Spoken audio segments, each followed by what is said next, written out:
Good evening, everyone. Thank you for joining us tonight. My name is Holly Barker Flynn, and I am the Director of Alumni Programs with UAlbany's Alumni Association.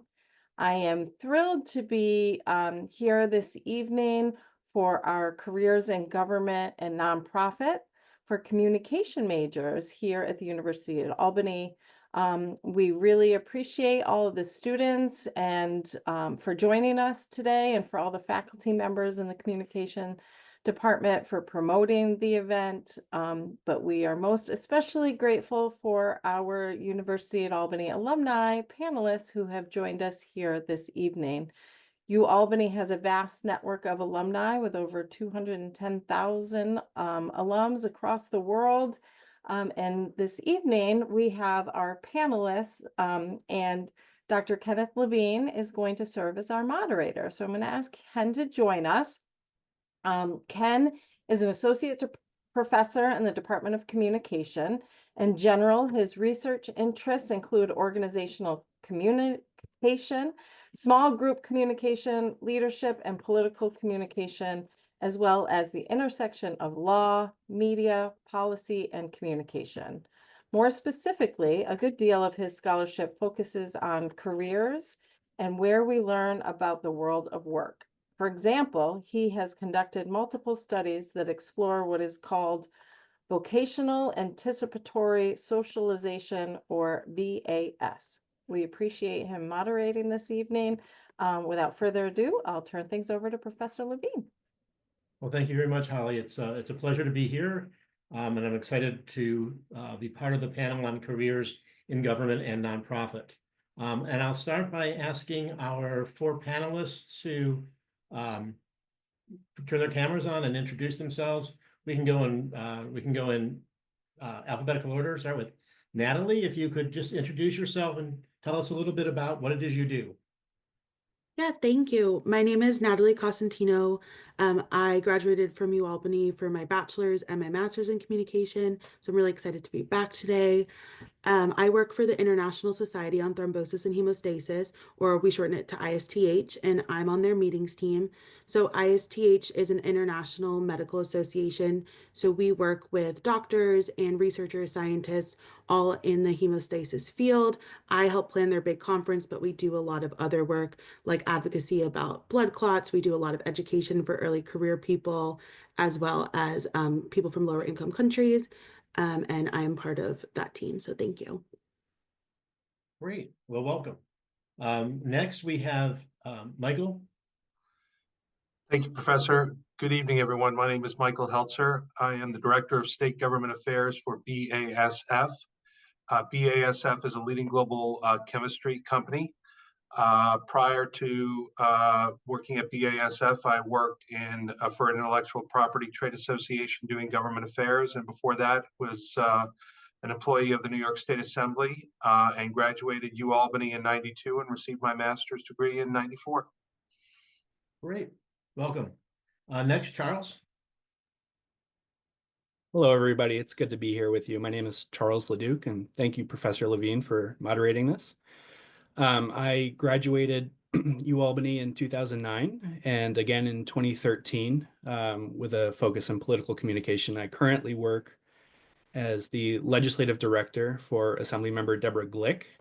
I think Michael and I could probably reminisce if he remembers those days. And the work is split up fairly evenly between working on issues that are important to the elected official in her district, and also she's the chair of the Environmental Conservation Committee, so we do a lot of work in that field as well.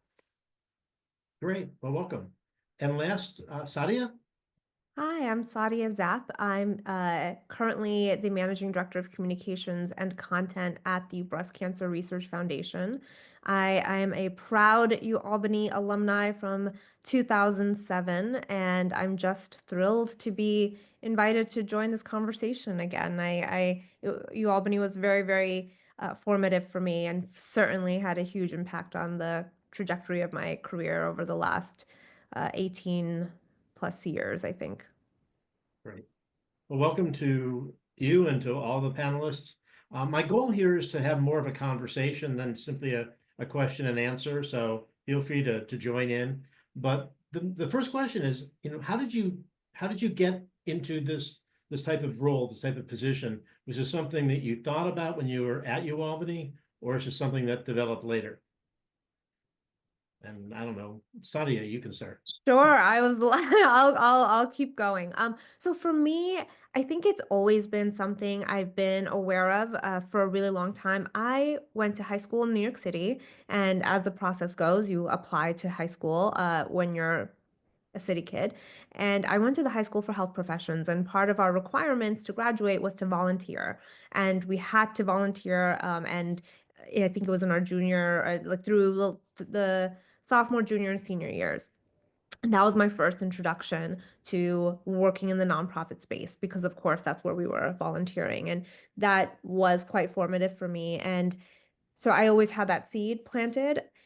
After graduating college, I'll say that I wasn't just applying at for-profit places, but I got my foot in the door. My very first job out of UAlbany was at NYU Langone Medical Center.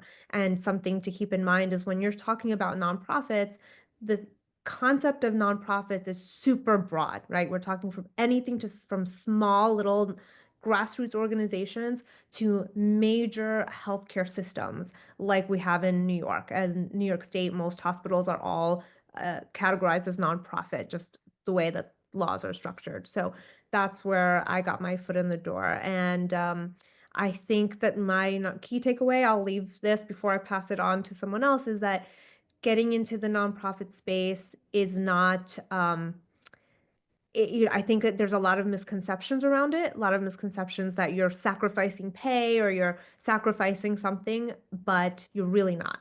And so I hope that's the key thing that I leave for everybody here today. So I'll pass it to Natalie. Yeah, thank you. So I agree with what you're saying too about not having to sacrifice things. Like my organization has really great benefits and things like that. So I think that's something a lot of nonprofits offer. So how I got started was I'd always kind of been interested in events. I'd been on student council in high school, things like that, but I didn't really think about it much from a career path or if there was anything in the nonprofit space for that. So I did 2 internships while I was at UAlbany, and one of them was at a small organization that helped nonprofits with their fundraising and event planning, and I really started to get passionate about it from there. And then I did a longer internship for about a year at another association called HIMSS and got to be a part of their meeting team. They have a really large meeting, about 30,000 people, and got to be involved in that, got to go. And from there, I just really loved it and kept going. But without those UAlbany internship, like help getting them and also getting to use my internship for class credit, those were really motivating factors that really got me into the space. No, it's really interesting. Glad that the internship works. The internship process works. Charles? Yeah, I'm going to talk a lot about the importance of internships as well. I was one of those students who had no idea what I wanted to do. I still don't know if I know what I want to do. So my time at UAlbany was figuring out what I was interested in and how I could use that in a professional environment. I was always interested in communication from a theoretical standpoint, but I never knew it would lead to a job. And then coincidentally on my time on campus, I think which is what happens with a lot of students, you become more interested in government and politics and the world around you and how you can shape that in some way. Those 2 worlds started to come together because at that point in my life, I had this thought that higher education is a process where your skull is opened up, facts are deposited, then you close your skull and then you go on. And that's not really the way it was. As I learned, starting to become active in the political world, I realized that a lot of the things that I was learning were directly impacted by that. So I started an internship and I really fell in love with the work. and I am as surprised as anybody else. I never saw myself working in government.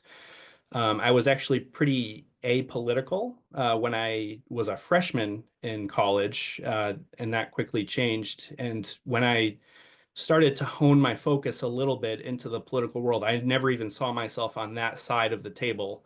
I thought I would be more on the organizing side or the campaign side. Um, so, I mean, my experience, if it makes anybody on this feel better, if it makes one person, that's great, that you don't need to know what you want to do. You can find that, and there is something out there that you can kind of figure out what your passion is and what your strengths are and put them together. No, that's really terrific advice. I know for myself, I agree. I had no idea what I wanted to do when I started college either. So we'll go to your partner in crime, so to speak, Michael, who also started at the legislature. Thanks, Ken.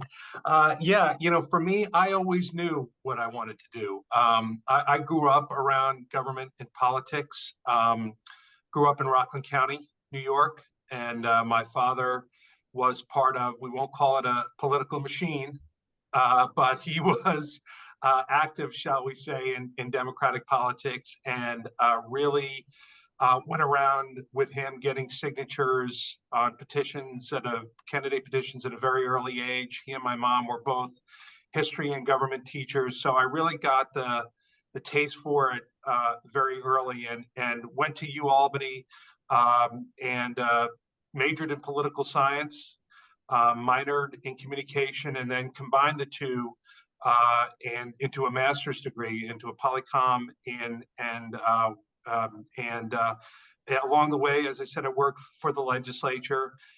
What I love is most, and what I got most out of UAlbany was the development of a message. It's so important, whether you're working in the legislature, whether you're working on the outside, to really know how to construct that message, know who your audience is, know how to break down a complex issue into something that's easy to understand. And that's really what I got out, the best thing I got out of the UAlbany communications program, and just use it to this very day.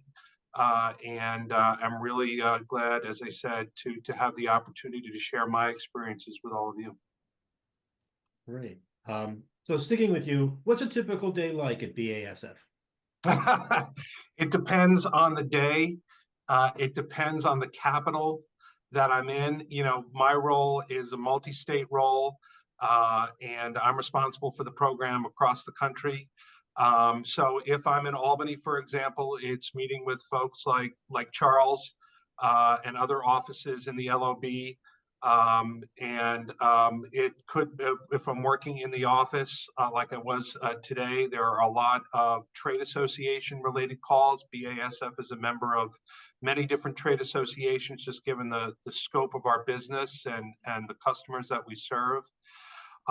It's also briefing senior executives. Today, I had a briefing today with the senior vice president for our agricultural solutions business. In a couple of weeks, a briefing with our new chairman of the board here in the United States. So it really depends. It's also a lot of reading. It's not something we like to do. A lot of us like to do, but a lot of it is reading bills, reading position statements, both for yourself and the folks on the opposing side, again, to better understand, and at the end of the day, as I said earlier, to better craft your message. Great.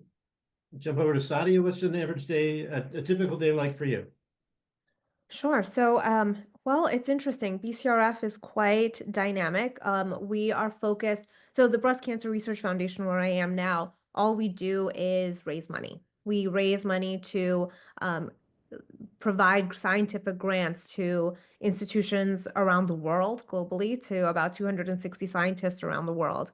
And so our job at the foundation is to raise money. Now, I'm not responsible necessarily for direct fundraising because I'm in the head of communications, but I work hand in hand because I'm the one providing my colleagues with the tools of what's the most urgent messaging, how do we distill complex scientific concepts to a lay audience. Now, I will say, I think that just sharing this information with the lens of how this would be useful for UAlbany students today is that, I mean, we all know, and this might be something we're going to talk about, but when it comes to honing your skills in communications, I think it's one thing to hone your skills to be a fantastic writer. Like, absolutely, writing is really, really important, and being clear on how you do that.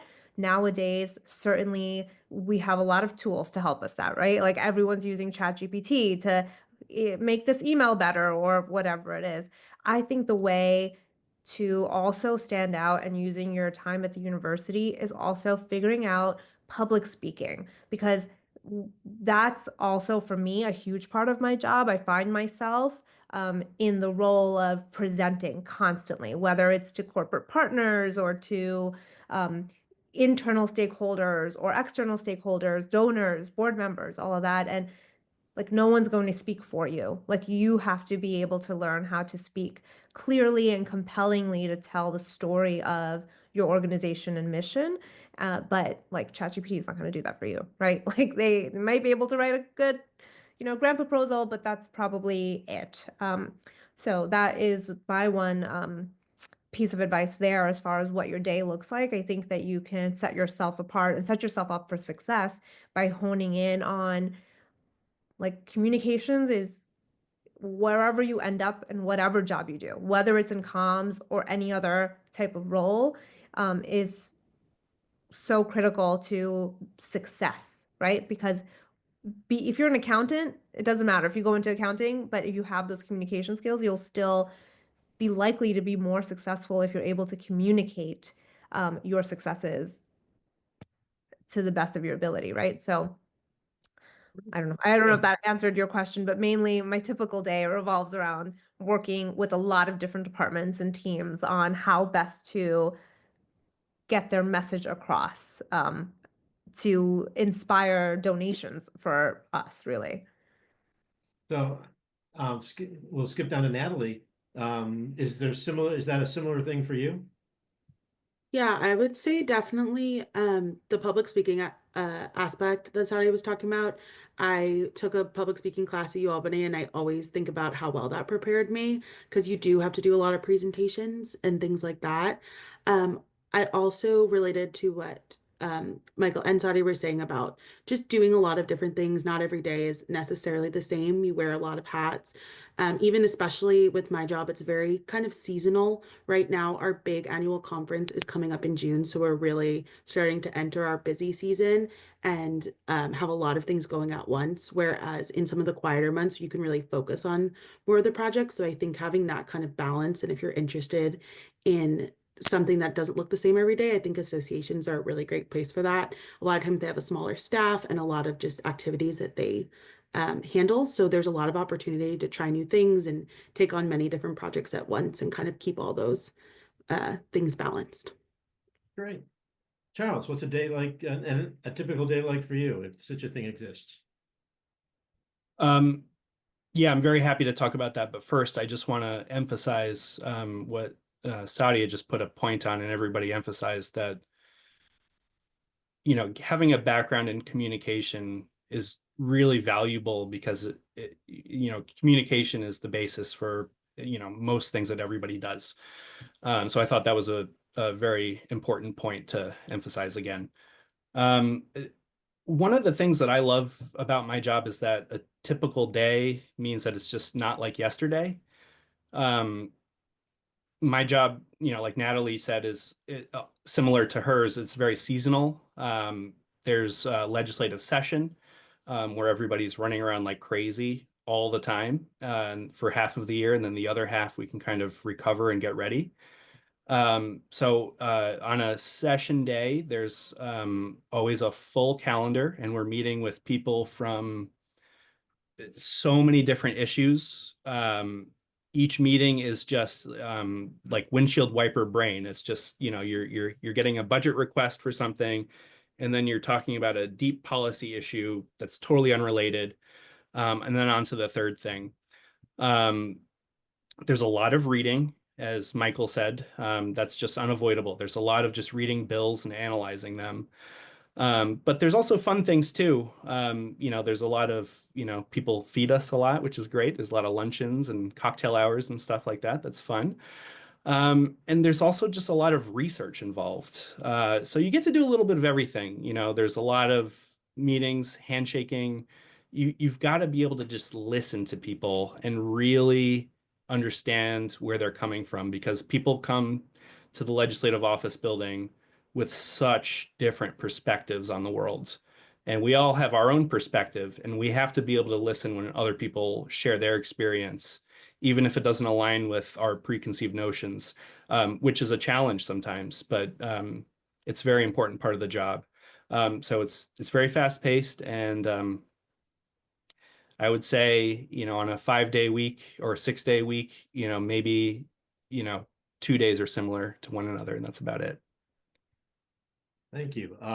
So basically, the lead into the next question, many of your answers gave us a great lead in. So you talked about taking advantage of public speaking courses, taking advantage of writing courses, taking advantage of research courses, taking advantage of listening courses. Are there any courses that you remember that you think specifically prepared you for what it is you do now? So I'll just leave it for you to jump in. For me, it was my graduate education with, two professors stand out. One is Dr. Kathy Kendall and her COM 501, which was all about, again, learning how to craft that message. And back in the day, it was Aristotle's rhetoric. And I still keep a copy of it with me in my office to this very day. It's back to the basics, back to the fundamentals. But also Dr. Alan Chartock, who used to run the Legislative Gazette and WAMC Radio. He was a graduate school professor. And one of the great things Alan did was he brought us all down to the offices of the Legislative Gazette. That's where class was. And he had guest speakers come in. I mean, from the legislature, from the county government, from federal government, and he interviewed them. And what a great opportunity to sort of escape from the theory. And the program back when I was there was very heavy on theory and really just talking about fundamentals of communication and advocacy and understanding and listening. All were big parts of Alan's classes. So those are the two professors and two opportunities that really stand out in my mind. Anybody else? I would say, I think even just getting back to what I was saying earlier, there was a course, and forgive me, I don't remember the name, but I TA'd for Comms 101 with Professor Hassan, who I see is on the call. Hi, Professor Hassan. I TA'd for that class, but it was a huge opportunity for me to be in front of a bunch of my peers, actually, right? My other students I was an undergrad, and it was other first year students. And weekly we would chat, we'd present, we'd talk about the class and grade papers and all of that. And so it was a great opportunity for me to hone that skill. So I think for me, aside from just the courses, I loved all of the comms courses that I took. Another super critical part, I think, for all students in this day and age, obviously, are internships. And I think we might be talking about that later, but that internship that I did my last semester, where I had to do it full time, like a full-time internship and work 9 to 5, set me up for my life outside of college. Like, it really set me up to be aware of what it's like to wake up at 9, clock out at 5, like all that 9 to 5 life, which you just don't know what it's going to be like until you're out. But not just sort of mentally preparing me for that, but also set me apart on my resume for when I left college to have this breadth of experience of a full-time job that I wouldn't have gotten really anywhere else. So hopefully you guys are still doing that, but I remember it really helped me at the time, for sure. So I think when you're taking all your comms classes, keeping in mind what are not just the learning, like the actual academics that you're getting out of it, but the social skills. Because to me, that has a lot to do with success at work, is developing those sort of the EQ of being around other peers and how to deal with those things. Well, internships are still a big part of our program, and still Dr. Husson, so he's in charge, so that's great. Natalie or Charles, anything to add? Yeah, something that I think about a lot is that when I was an undergrad, I took an Excel class, which at the time I absolutely hated. And I still don't love Excel, but I think it was one of the most useful things I ever did because now at my job, I use Excel pretty much every day. And even like I'm not big into numbers, I'm not really a numbers person, but it's kind of unavoidable and you have to kind of get used to it and learn a lot of the basics, and it can really make your life a lot easier. So even though at the time I wasn't thrilled about it, I'm really, really grateful that I took that class and now use it all the time. And so I would definitely recommend doing something like that if there's the opportunity.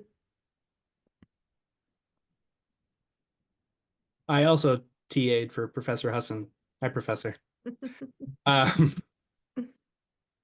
I really agreed with one of the first things Michael said, which is it's such a valuable skill to be able to distill complex information into a simple message. And I remember in my grad studies, it was Professor Jenny Stromer-Galley, I think. We covered stuff that I wasn't ready to tackle.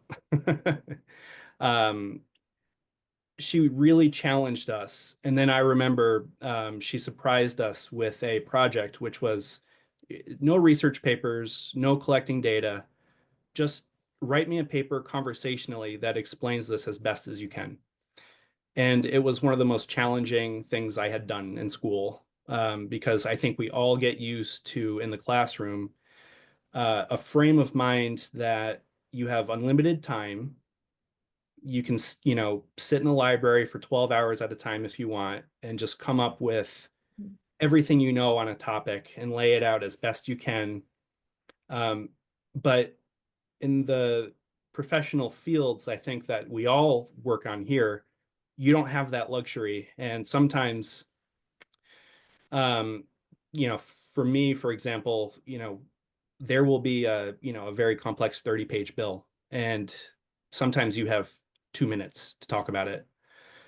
It's extremely challenging. I wish I could give advice on how to practice that because I flailed when I first started working in the field because I was used to that very deliberative process. It was sink or swim for me, but I will just put it out there to everybody that it's a skill that I didn't think about enough when I was in school. How to take very complex ideas and simplify them, because you're not going to be working with folks that have the same basis of knowledge that you do. They're going to have different experiences and different expertises, and you need to be able to do that. So, I mean, again, internships help me with that, but that would be my number one for that question. Thanks.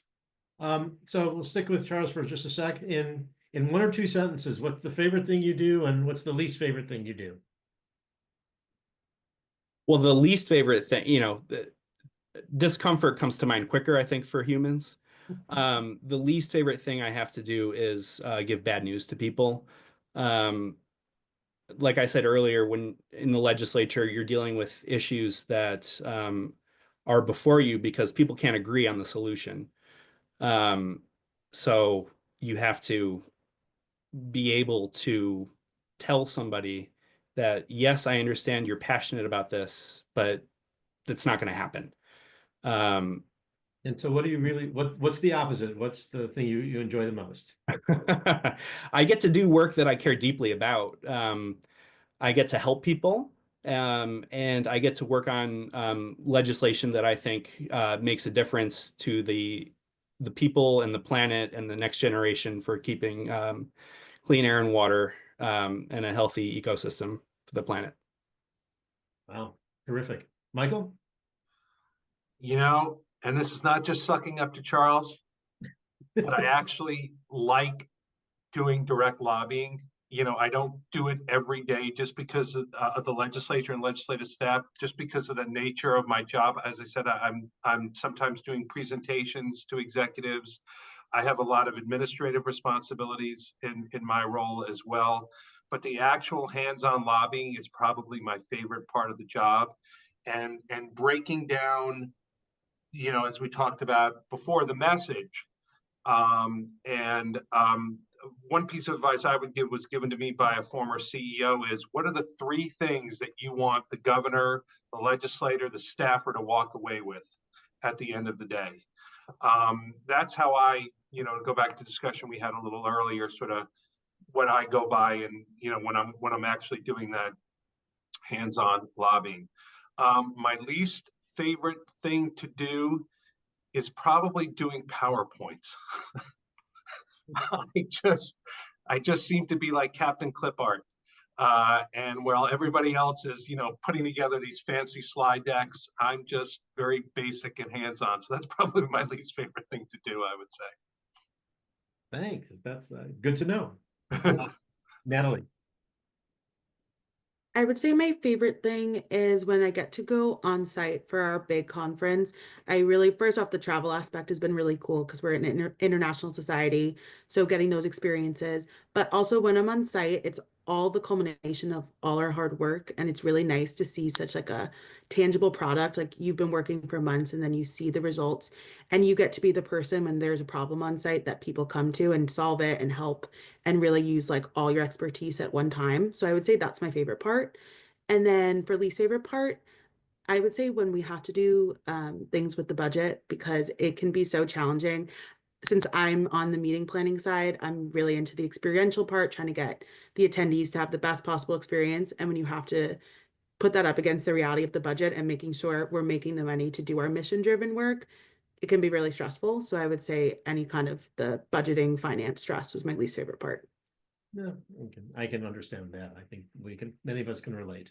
Sadia, your favorite and your least favorite.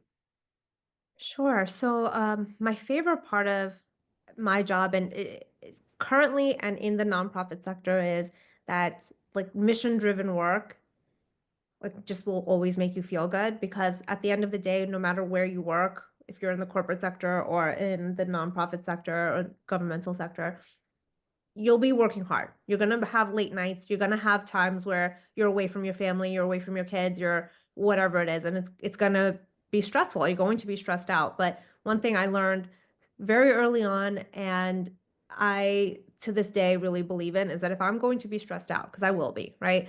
I want it to be for something that I really believe in and that I really feel like is doing something other than selling lipstick or products or retail or clothes or home. Like for me, it was just, I know that work is going to be hard, but I want to do it for something that I really care about. And that has been true my whole career.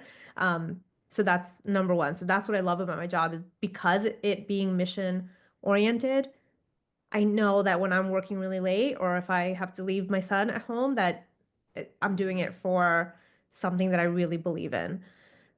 What's most challenging is that in a lot of these spaces, at least in my space, in the health space specifically, I've been really in healthcare or in, health-focused nonprofit organizations. Specifically in the one that I'm in now, we lose people. We lose people that we talk to all the time. This is in the space of breast cancer that I'm in, but it's one of the challenges that we come across is that I've met so many women. I've been here for 10 years, and over the past decade, I've met young women my age, younger than me, who I've lost. So for me, that's part of the challenge is that when you're in specific fields, and in many of our cases, in many of our fields, a lot of it is literally life and death. It's like literally trying to save lives. But I would rather be doing that than really anything else. And I will say that one piece of advice for everyone watching is that 20 years out of college, so I'm in the breast cancer space and I coincidentally happened to be diagnosed with the disease myself, and I'm okay now, but I've met so many women who will meet me or come to me and say like, I need to change careers. Like I had breast cancer and I just don't want to go back to work for EY, from my stressful company. Like, I don't want to work, I want to do something meaningful. But it took that life-threatening outcome, like that moment, where they wanted to do more with their lives to make that decision. And I always feel so grateful that I happened to know that so early on. It didn't take my diagnosis to make me feel that way. But a lot of people, when they're faced with a crisis, all of a sudden realize, like, what am I doing with my life? Am I doing something that is going to make a difference? Is helping someone other than myself, or helping someone other than this company? And I have found, literally, I can't tell you how many women have come to me since, like, that have, after a diagnosis, want to change careers. And so that one piece of advice to think about is, like, not just what's the best job you're going to get into that's going to make you the most money, but truly think about your life and how you're enriching your own life. Well, first of all, thank you for sharing the personal story with us. And speaking for everyone, I think we can say that, you know, we're glad you're okay. But Thank I heard the word passion in lurking in almost all four of the answers when I asked you about your favorite things to do. And I think it's really important for the audience to hear that you're doing things that you like and that you find meaningful. At least that's one of my takeaways. So some of you have already mentioned that you had internships. Some of you mentioned you know, other ways, but just real quickly, how did you find this job? How did you get into this job? I don't know, Natalie? Sorry, for the job or for the internships? No, the job. Oh, so for this one, after I had been at my internship for a year, I was hoping to get hired full time at HIMSS. Unfortunately, they had some financial things come up. They couldn't hire me full time, so I was just about to graduate, not really sure. And I just kind of kept looking. I think I found it on Indeed, specifically, but I really did a lot of research. Like, I used Indeed as a starting point, and then whatever seemed kind of interesting or that I would be qualified for, I did a lot of research and just tried to see, like, is this something I think I can match up with? And it ended up working out really well, and I've been there for 3 years now. Great. Charles? Yeah, I'm lucky enough where I took a internship placement as part of my graduate studies, and I've been able to just really hold on to it now for a few years, and it's, you know, it's great. But like I said, I had no idea what I wanted to do. I took this internship placement in the legislature, I thought, as a passing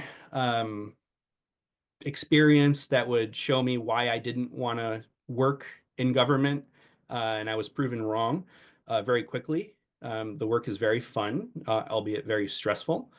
And I just worked like I wanted to impress somebody for a job every day, once I figured out how much I enjoyed the work. And I tried to make connections. You know, every time I had a meeting with another office, I tried to get to know them and, you know, tell them about myself and demonstrate that I was, you know, looking for a job in the fields and that I enjoyed it. And that worked out. It took a little time. And I actually, this is actually, I think, advice that I wish I had at this time. I was ready once I had made up my mind. I was like, okay, I'm going to be governor in 10 years. This is great, and I'm amazing, and that's going to be awesome. And that's not the way it works. I, was unemployed for a few months after the internship ended, and I put in enough work that I was able to get a junior staff position, and I took that. In the office that I work currently. And now I've worked almost every job in that office up to legislative director. I don't think I'll run for the assembly seat. I think my boss would be very angry. But point being that, I had very high aspirations once I figured out that I enjoyed the job. And you just have to be patient. Sometimes you just have to demonstrate your worth to the field. And I think I've done that, and I didn't know that I would need to do that. So I wish I had known that actually when I was 22. So Sadia, I think you said you've been with this organization about 20 years. Yes, no, I've been at many different places, but I've been at BCRF the longest for 10 years. So prior to that, I was at NYU and then Mount Sinai, the hospitals. and the New York Restoration Project, but all very public health focused. And I'm sorry, now I'm forgetting what the question was. Like that's what So how did I get in? How did you get this job? How did I get my foot? So every single job I've ever had was through idealist.org, which is crazy. Like they tell you 80% of jobs are found through networking and connections that usually you need to know someone. But for me, every single job I've had was through idealist.org, which is specifically for nonprofits. And it's worked great for me. One piece of it, we're hiring a lot of staff right now at BCRF, and I'm like on a million interviews. And I will say, please send thank you notes. Like if you ever, no matter what it is, especially if you're in the nonprofit space, I think because we are so and at least in our space, we're so donor focused and donor centric. And one thing you always do is say thank you. So thank yous are really big to us, but I swear cover Email letters are or- not as important, but thank you letters, please. So should they be email or should they be written? Email. So I always sent written ones to set myself apart, but that was like now a decade ago. I don't think that that's expected. I feel like that would be really nice to have, but certainly at least an email, especially if you have meetings on Zoom and you're on calendar and you might be on joint calendar invites. Like emails are so easy to find nowadays. Anyway, so that's my one thing that No. of all the candidates we've been interviewing lately, I've been big stickler. Thank you very much. Michael, how'd you get the job at BASF? At BASF, I was through a recruiter. Before I was at BASF, I was working in Manhattan for the International Trademark Association, brand protection, doing lobbying, writing trademark law. And I was commuting into the city from New Jersey, working also. I had maintained an office in DC. I was sort of tired of that dual commute and decided, I put the word out that I was interested in staying a little bit more local. So, a headhunter approached me, and that was 19 years ago. And I've worked my way up through BASF. And now, as I said today, I'm fortunate enough to lead the state government program for the world's leading chemistry company. It's just a great opportunity. And I do hope that there are some folks on the line that are interested in doing advocacy. But I would also encourage folks who are interested in the government space to work in the legislature beforehand or work on a political campaign. I have a daughter who's graduating University of Wisconsin in 2 months, and I've always encouraged her, and she did an internship in the Wisconsin legislature. So if you are a polycom major or interested in political government work, make sure that you do some work in the government or political campaigns. It's really important, really formative. Well, thank you. So from what I'm hearing, obviously you got your job through somebody, I think through networking, Michael obviously through networking, not Sadia through a website. Am I missing anything? So advice to the undergrads, how do they find these jobs? So just sort of jump in. How do if you were to give that one piece of advice, how would you tell them to find these jobs?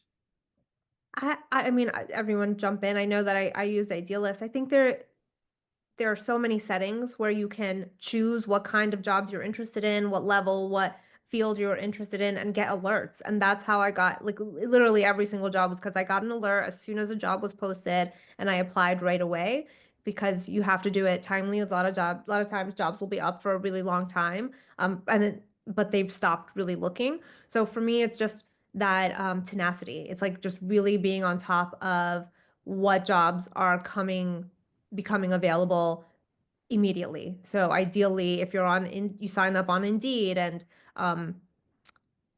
Idealist or whatever other websites you might be using, but keeping a LinkedIn profile that's up to date, I think is really important. And also especially nowadays, I will tell you that for sure, there's a lot of online social media stalking that we do. Like just so, if your accounts are public, make sure to make them private if you're in job hunting, especially unless you have an account that's okay to be public. But just be aware of your digital footprint. I think that as we're hiring, I realized that a lot of people just are not aware of this, which is shocking to me, but throwing that out there is like just really being aware of your digital footprint, but using that space to the best of your ability by maximizing the tools that are available and free to you to use. Great advice. Thank you. Anybody else want to jump in? Natalie? I would say I think everything Sadia said is really useful. And two other things I would add. One, I think Glassdoor is a great resource. That's where people who've worked at a company can review what it's like to work there. I think it gives a lot of insight into like the company culture, benefits, because every job obviously markets itself to look good, but not every place is the same and not every place fits everyone's personality. So I think that has been really useful to kind of maybe weed something out or think like, wow, that really aligns with what I'm looking for. And the second thing I'd say, especially if you're right after graduation, you usually tend to cast like a much wider net looking for jobs, and it can get pretty overwhelming.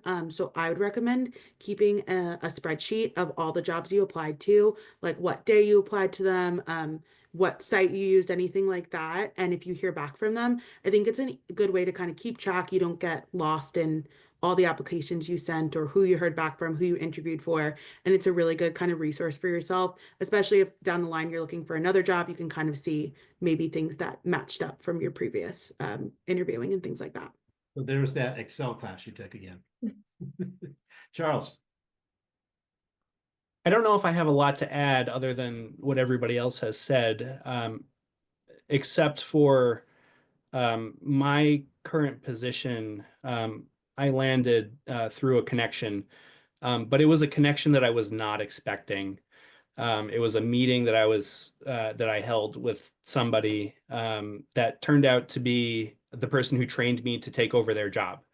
And I, at that point, was just comporting myself like I wanted to work there. And thankfully, I impressed that person. But there was an intervening period between completing school and landing that job.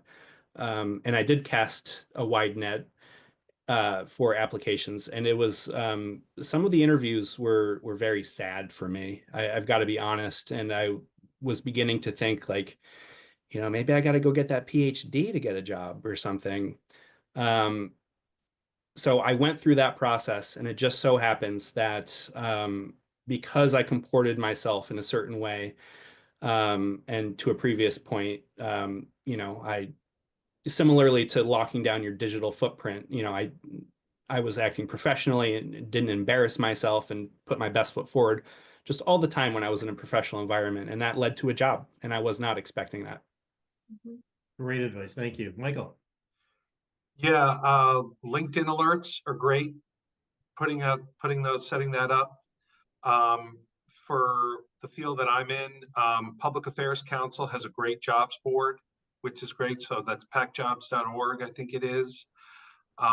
General Google alerts, always great, that kind of thing. Networking in our line of work is critical. Taking informational interviews, even if there are 100, you never know, and then take that 101st, because that 101st could be the job for you. And I guess similar to networking is lean on other people, people who have had the experience before. Ask them to introduce you to people that they know. Don't be shy. Don't be too aggressive, but don't be shy. And put yourself out there.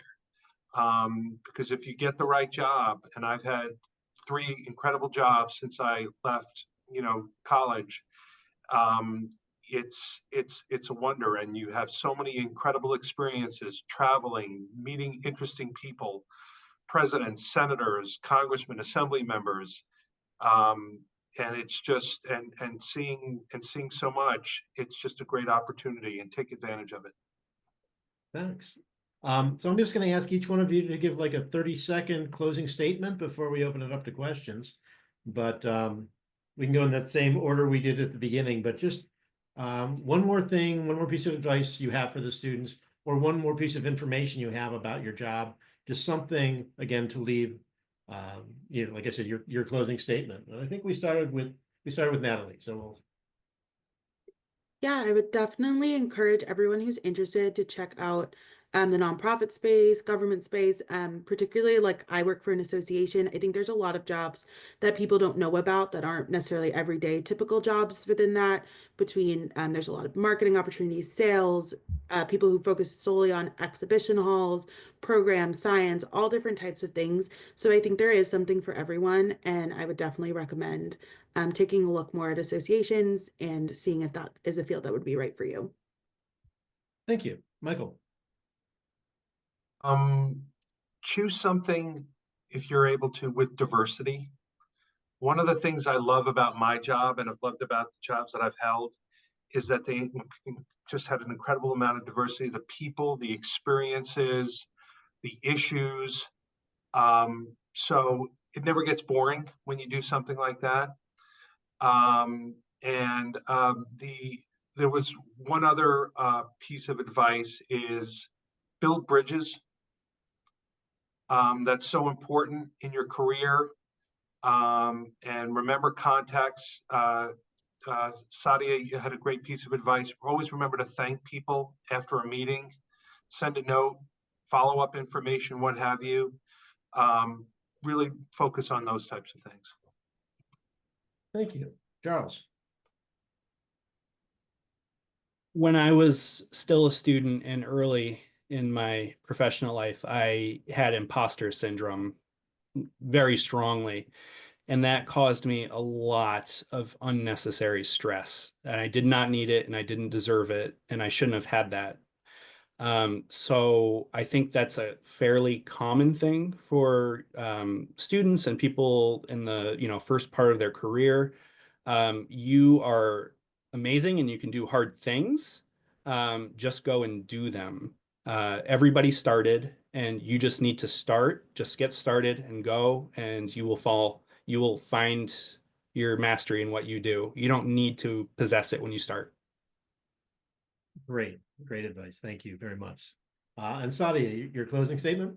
Yeah, so I think a couple of things. Number one, the nonprofit sector or even governmental work is not sacrificing anything. You can still make a great living and still find a lot of meaning in your work. And two, I would say squeeze the juice out of every opportunity you can. And that's at UAlbany, out of every internship that you can, like even if you end up going to grad school. I went to graduate school after my first job, and there were all of these annoying group projects. Like I didn't want to be doing these huge group projects, but they required a lot of the group projects were centered around finding either real life clients and doing some sort of grad school project for them. And we had a capstone, but all of these little group projects working whether for real or imagined clients, in the end, I was able to add that to my resume in a way to look like I had these clients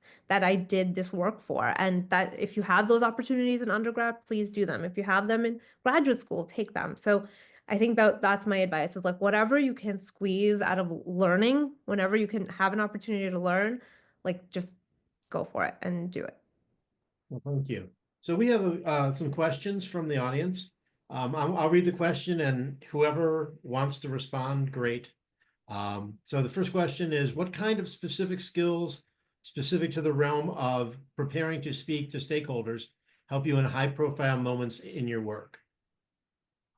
Anybody want to respond? Research. It's so important. Know the issue before you go in. I've been doing this a long time, and even to this day, like I'm preparing to go to Michigan next week to do some lobbying.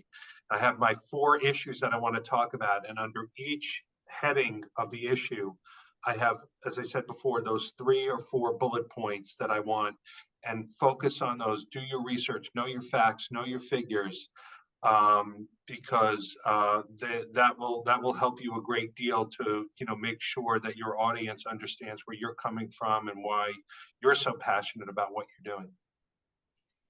Anybody else? Practice. That's it. Just to add to I think what Michael was saying is feeling like a subject matter. The more confident you feel in what you know, that will automatically put you at ease. I think a lot of anxiety just comes from feeling unsure of what you're saying. But if you feel like you know what you're talking about, then you can be pretty at ease. But I think just practicing also. And Charles' answer about imposter syndrome, which is, I think, in fact, impacts most everyone, was very timely, and also the idea of knowing your stuff before you go in helps you get over that. At least we hope. Another question: do you know if any of your coworkers or yourself entered the public sector from a private company? It sounds like everyone went in via internship.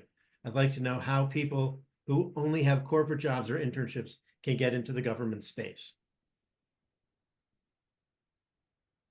Any thoughts, ideas? I'll say in the nonprofit sector, that happens all the time. Like there's definitely a lot of back and forth from nonprofit to corporate and corporate to nonprofit. I think that jumping from corporate to nonprofit is probably actually easier. For some reason, I think the corporate sector is, I don't know, maybe wary of people who only have nonprofit experience, but I mean, I don't even know if that's true. I've only ever worked in the nonprofit sector, but I will say in the nonprofit sector, yes, that happens all the time. I would say that if you're in the corporate sector and want to go into government, find somebody. If you want to work in the legislature or work in the executive branch, find somebody that you're passionate about, right? Somebody who you believe in. I think that'll go a long way to making the job satisfying. Get to know that legislator, get to know that future governor, future senator, what have you. I think, and research them and learn what they're about, learn what they stand for. And if they match up with you, then yeah, make the move. I think it'll be incredibly rewarding. Great. I think you can also use experience in the field that you're coming from. I mean, in every level of government, there's so many agencies that deal with that topic that you have experience in. So if you have experience and you enjoy a subject matter, there's something in government that's working on that too, and you can use that experience. Thank you. Another question: what's the interview process look like in government? I've heard that the process is much longer compared to private companies. Is it true? Well, it wasn't for me personally. And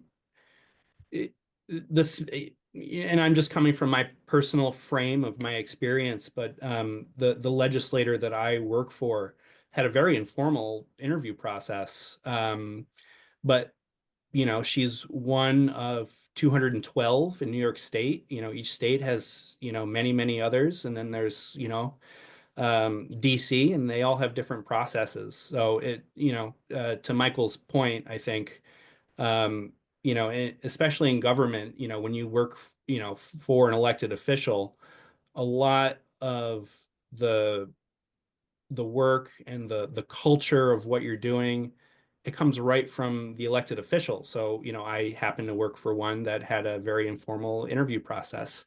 We had a very conversational interview. And I think it helped a lot, that I really like dogs and cats. You never know what it's going to be that one hook. Well, Dr. Husson asked a question. There's an increasing desire on the part of many professionals to work remotely. What are your thoughts about the pluses and minuses of remote work? So I actually work remote full time. We had an office in North Carolina, but we're selling it. So soon we won't have an office at all. For me, I really like it. I don't live near my family right now, so it's really been nice for me to be able to go back and forth. So I think there's a lot of like work-life balance benefits there. I will say, because I get to travel a few times a year to different conferences or team things, I think that makes the biggest difference, because I do get to see my team members a few times a year. You do get that in-person connection. And usually when we are together, we're spending really long days together. So I think you do kind of get that face time. But I know it's not really for everyone, but for me, it's been a really good fit. Great. Other thoughts on remote work? Yeah, I'm a fan of hybrid. When I'm not traveling, I try to get into the office 3 days a week. It's a great opportunity to connect with people. FaceTime is so important. Just, stopping by. We had a CEO who once called it casual connections. Just stopping by someone's office, talking about, the game that was on last night or what movie you recently saw. It's really helpful. I'm still a big fan of, the office party. I like that. The holiday parties are just fantastic, and celebrating people in person. And, it's an opportunity for me to see my boss and get feedback from her. I don't, and so that's just a great opportunity as well, just to stop by and say, hey, this is what I'm hearing. But at the same time, though, you recognize that, life, moves pretty fast, as Ferris Bueller once said. There's a lot of things happening, a lot of things going on, and sometimes you just need to work at home, a little quiet time, and so it's a balance, I think, and I'm a favor of hybrid. And the last question is, what advice would you give to someone graduating in May?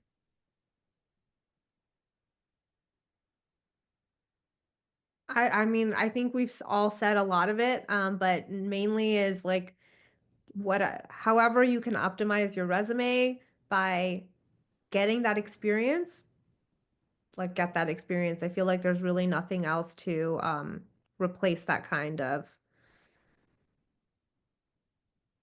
help when especially as you're getting ready to graduate. And there was this question about how did you find internships? UAlbany helped me with that.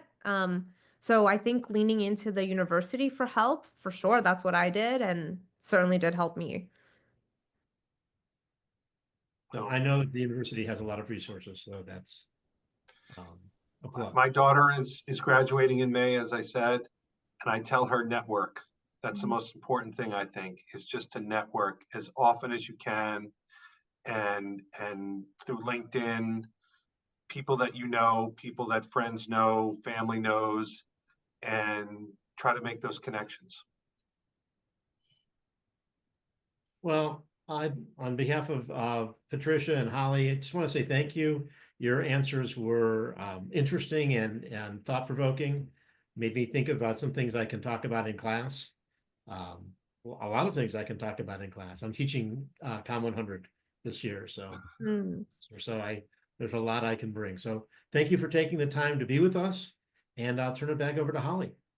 Thank you so much, Professor Levine. You did a wonderful job facilitating the conversation. And I have to say, my previous role was in admissions, so I have done quite a few webinars. And I have to say, working with comm majors is really nice because you were all very to the point, didn't ramble. It was perfection. So thank you all so much for not only just giving of your time, but also allowing one another to speak and be heard, and also to leave the right amount of time for the questions that our audience members wanted to contribute tonight. So on behalf of the Alumni Association, I just wanted to extend my thank you to you for giving of your very precious time, and thank everyone for joining us this evening. I did make one comment in the Q&A section in the chat. And if people didn't see it, we have a wonderful resource that connects both students and alumni called the UCAN platform. Our panelists are members of that platform. We often go there to find alumni who have signed up and are willing to serve as mentors or do informal interviews for students. But it's a really great way to take a look and see who might be working in the field that you're interested in, and really find out from them some tips about, similar to how we did tonight. What do you like most about your profession? What do you like least? What are some things that you might not have expected? I like that, Natalie, you mentioned about knowing Excel and how important that is. It's not something that probably comes to mind for comm majors. So I do think this was really valuable information, and would really encourage all the students who are joining us here tonight to consider joining UCAN and take advantage of that to help maybe find some internships or somebody to critique your resume for you. And also, obviously, our career and professional development office is here to help you with those skills as well. So thank you everyone for your time this evening. And we wish all of you, anyone who's graduated in May, we wish you the best of luck. And for those of you who are going to be sticking around at UAlbany for a while, please don't hesitate to reach out to all of the resources that are available to you. All right. Have a wonderful evening, Thank you everyone. for having us. Thank you. Thank you. Bye. Take care. Bye.